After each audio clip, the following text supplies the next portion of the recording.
In today's society, more and more people are getting arrested and locked up for drugs. People are taking life sentences for an issue that can be resolved. According to the statistics from the Federal Bureau of Prisons, 46.2% of prisoners are there for drug offenses. Many people know others with addictions who may have gotten locked up for it when it's not the best solution, and that's why decriminalizing all drugs is important.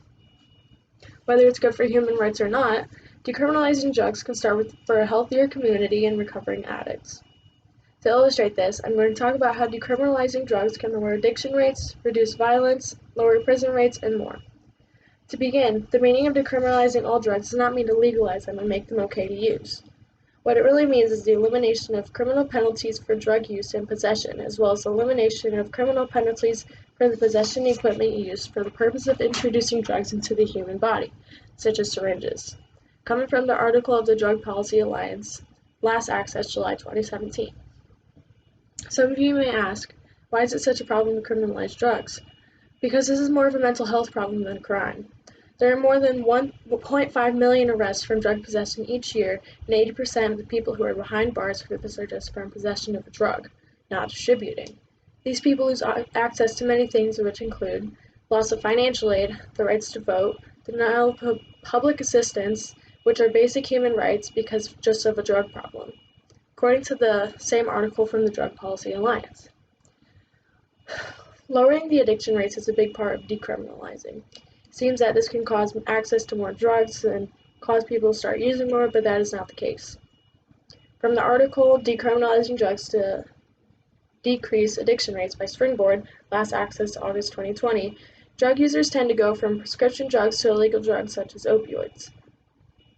This forces users to get drugs from drug dealers, making it way more dangerous, and for drug dealers to make it laced with chemicals or something deadly like fentanyl. Users try to hide in secluded spots when using, and this gives them a better chance for them to overdose and be left for the dead. Our government could work more towards this and make it more safe for people in helping others with their addictions and getting treatment without feeling judged about it. This also gives better treatment resources. Drug treatment places lose a lot of money for trying to prevent drug use, along with incarcerating, as it costs almost $60,000 a year to support just one inmate. If decriminalized, it will allow the $600 billion lost each year to go towards treatment centers to help more with their addictions. Rather than going to prison, this can help users get the help that they need by going to treatment with the money used for prisons, funding the treatment centers instead. Also, this can reduce prison rates because around 46% of these inmates are from drugs. These can help lower addiction rates and get the people the help that they truly need instead of going to prison and after getting out, possibly going back to their old ways. Bringing more awareness to this and getting substance abuse treatment can reduce the crime rates because users also tend to commit crimes. Going along with the prison rates, decriminalization can lower the violence rate. The way that this can reduce crime rate is that it can put distributors out of work and can help lead the police to focus on more dangerous people and crimes. There is currently a drug war going on that has created a lot of violence going on. From the article of How Marijuana Legalization Reduces Violent Crime Rates and Putting Drug Smugglers Out of Work from Fee.com, published on October of 2018, talks about how there is a lot of crime happening from the drug wars around the borders of Mexico and the United States. Changing the drug laws can help decrease violent crimes that includes assault, murder, robberies, etc. by at least 12.5%. This is decreasing drug-related problems from just violence and not just including the incarceration from possession. This follows up with the fact that police can start to focus on more real crimes instead of possession. This is currently a problem of mass incarceration, and we can put an end to it by decriminalizing drugs.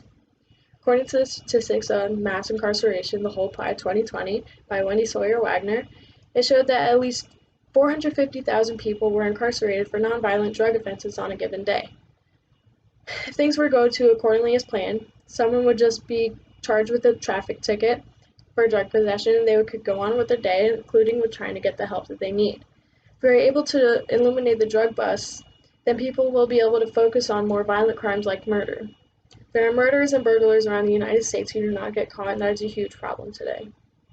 If some of you do not know yet, Oregon has recently decriminalized drugs like heroin, cocaine, and opioids.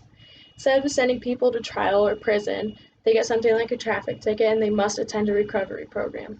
Their treatment centers are being funded by the money they have received from legalizing marijuana. According to the news article from CBS, Last Access on November 4th, 2020, Oregon is the first state to decriminalize hard drugs, and they are focusing more on people's health and our society, also helping with mass incarceration rates. This is another reason why we should do this. Whether this is good for human rights or not, decriminalizing drugs can be a start for a healthier community and recovering addicts.